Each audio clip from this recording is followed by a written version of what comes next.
Good afternoon.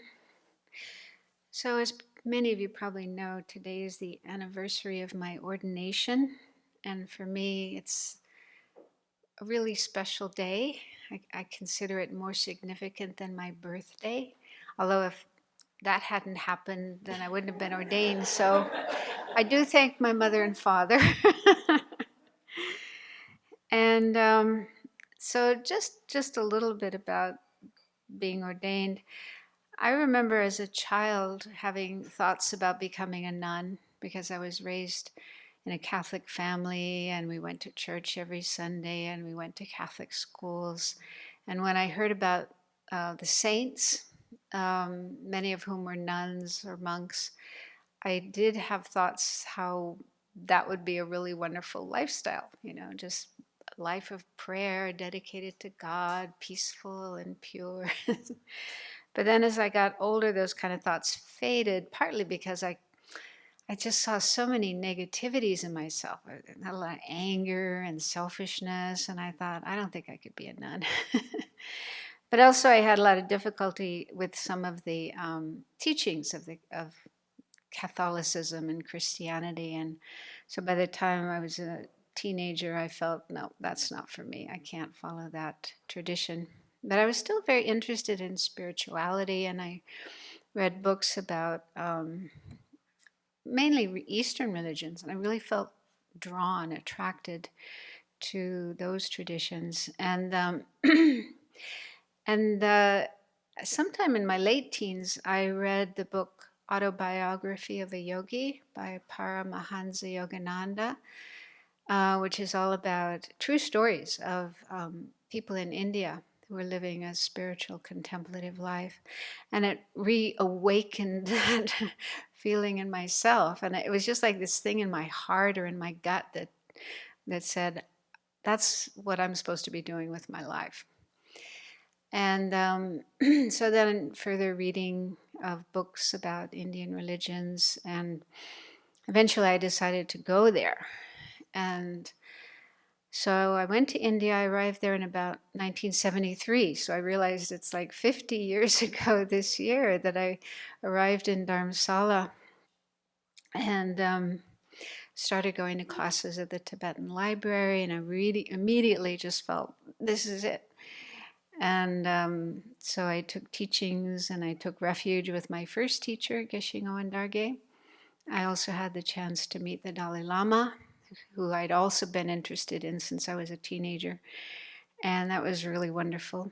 And I also met Lama Zopa Rinpoche, which kind of blew my mind, and Lama Yeshe. And after being in India for a few months, I had to leave because of visa restrictions. So I went to Kopan, stayed there, did my first 1 month meditation course. And, by that time, I felt really certain that I wanted to be a nun. So I asked permission. And I talked to both Lama Yeshe and Lama Zopa Rinpoche, and they said yes. They didn't tell me to go home, but Lama Yeshe did suggest writing to my parents, and because I was still pretty young, and getting there okay. And fortunately, they said, we want you to be happy, and if this is what will make you happy, then go ahead. So that was really, they did actually suggest coming home and thinking about it, but I didn't have enough money to do that, and I didn't want to do that, so I just stayed. And so Song Rinpoche came to Kopan and stayed for a few months. He's a very high Lama, and a teacher of Lama Yeshe and Lama Zopa Rinpoche.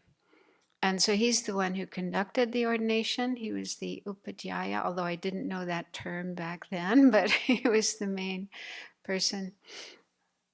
And so I got ordained on the 2nd of May, 1974. So probably the happiest day of my life. And there's actually a photo that I got a few days ago from Dr. Nick Rebush, who's the director of Lama Yeshe Wisdom Archives, and they must have tons of photos.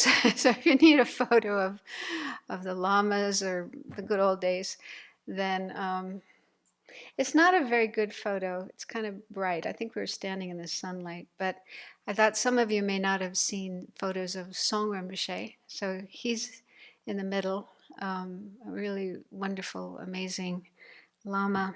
So, yeah, I feel very grateful to Song Rinpoche, Lama Yeshe, Lama Zopa, and all my teachers, especially for the chance to get ordained. And last year, I wrote a letter or an email to Lama Zopa Rinpoche thanking him. He was the only member of the ordination party that was still alive last year. And so I thanked him, and he wrote this really sweet reply.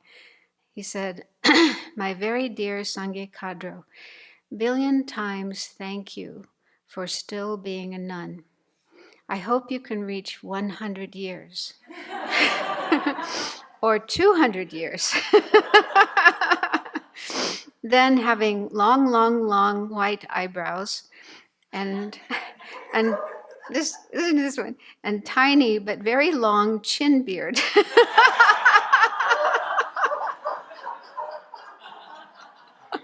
That reminded me of Song Rinpoche. He has this long. And then he said, "Then every word you mention enlightens all the sentient beings. This is achieving enlightenment inherently." I don't know what he meant by that. But anyway, with love and prayer, Lama Zopa Rinpoche. And yeah, so this year I wasn't able to write to Lama Zopa Rinpoche. I mean, I could write to him, but I don't know where to send it because he's no longer with us in physical form. So I wrote to Song Rinpoche, the reincarnation of Song Rinpoche, and thanked him. And I also requested him to come and teach at the Abbey. I think you've done that, yes. Yeah.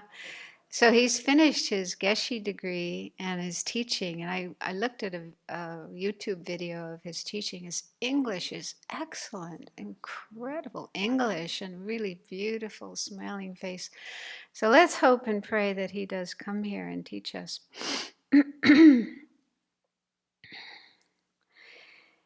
Yeah, so since I came back from Santa Fe a few days ago, a few people have asked me how I feel about Lama Zopa Rinpoche passing away. And it's been difficult to answer. I haven't really had time to process it. And I think it's going to take a long time to process because he was such an important part of my life for almost 50 years. And so there's kind of a lot of thoughts and feelings going on. I mean, I feel very joyful that I had the chance to meet him and be his disciple for so many years, and joyful about all the incredible things that he has done. And I feel confident that they will continue. You know, he's set in motion so many amazing activities that will continue. But in the last couple of days, I noticed this feeling of sadness it's not just the loss of him, but sadness that I was such a lousy disciple. You know, you hear sometimes about these disciples who never have a moment of any kind of negative thought towards their teacher. No matter what the teacher does, you know, they never think anything negative or feeling angry or annoyed or critical. And I wanted to be that kind of disciple. I'm sure everybody does. But unfortunately, I wasn't. So I did sometimes have negative thoughts, critical thoughts, non-devotional thoughts towards Rinpoche. And so I feel sad about that. And I thought to talk about this because, you know, it may be that other people listening may have similar experiences to me. I mean, in the early days when this kind of thing started happening in my mind, I felt really ashamed and really guilty, and I tried to suppress it and pretend it wasn't there, and, you know, certainly wouldn't talk to anybody else about it. So after a number of years, I did start to, you know, acknowledge that those thoughts were there and work on them and talk about them with a few other people. But it still took another I don't know how many years before I got up the courage to write to Rinpoche and apologize. It was easier for me to write than to talk. So I would write a letter and just, confess these negative thoughts or mistakes that I made, and request forgiveness. And my experience was I would very quickly get a reply, and it was very gracious and compassionate and kind and forgiving and even joyful. It almost seemed like he was happy to get that kind of letter, which makes sense. Because, I mean, if we do make mistakes, it is important that we acknowledge them, that we admit them, that we apologize and, do what we can to purify and not repeat them. And so it was wonderful to have that experience, to learn that instead of feeling ashamed and guilty and beating myself up. And so it's important to understand that, yeah, there's nothing that we could do that's so bad, that's so negative, that it can't be purified, it can't be rectified. And I remembered one incident. I was in Bodh staying at Root Institute, and Lama Zopa Rinpoche was there as well, and was giving teachings every night. And one morning at breakfast, this young man came up to me, and he looked quite troubled. And he told me that in the previous night he had been at the teachings, and some really horrible thought came up in his mind about Rinpoche. I don't remember the exact nature of it, but he said it was like doing something harmful to Rinpoche. And I kind of half jokingly said, "Oh, you mean you thought about killing him?" And he said, "Worse than that." And I was thinking, what could be worse than that? But he didn't seem to want to talk about it, so I didn't ask. But mainly he just wanted to know, what do I do? He felt really bad. I think he even got up and left the teachings because he felt so bad about what came up in his mind. And so I told him, you can purify, and it's good to confess. You can write a letter, or you can try to talk to him. And I said, why don't you go and talk to Venerable Roger? They're just right over there. Rinpoche's room was just right over there. And so he did that. He went straight over, spoke to Venerable Roger, Rinpoche's attendant.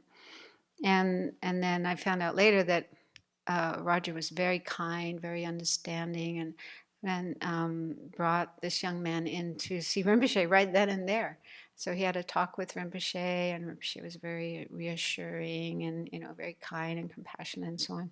So he came away feeling much better, much relieved. So yeah, it is important to understand that the nature of spiritual teachers, the nature of Buddhas and Bodhisattvas is totally forgiving. And so whatever thought pops up in our mind, or whatever words come out of our mouth, or whatever actions we may do, they can always be forgiven.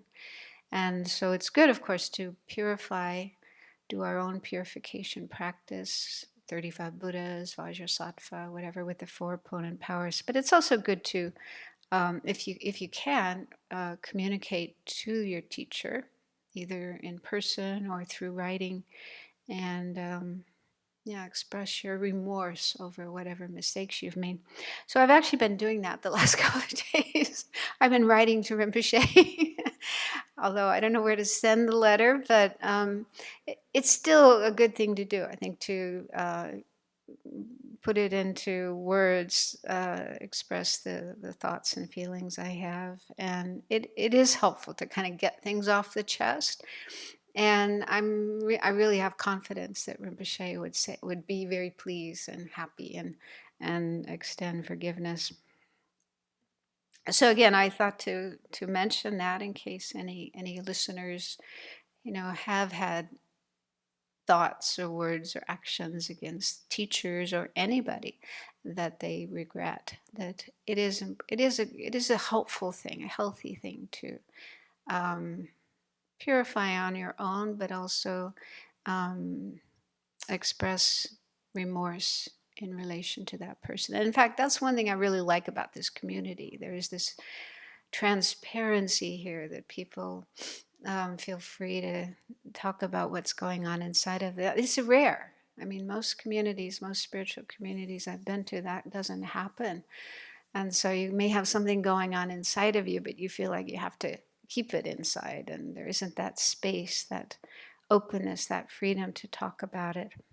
And so I think it is quite healthy to be able to express these things in the right way and in the right, with the right motivation, of course, and in the right, with the right people. So anyway, that's where I'm at so far. I'll probably have more things to bring up. But anyway, for me, today is a very joyful day to remember this occasion when I became a nun. And I'm really grateful to all the support I've received from my teachers and many other people over the years that I'm still a nun. I've managed to keep it going. Thank you.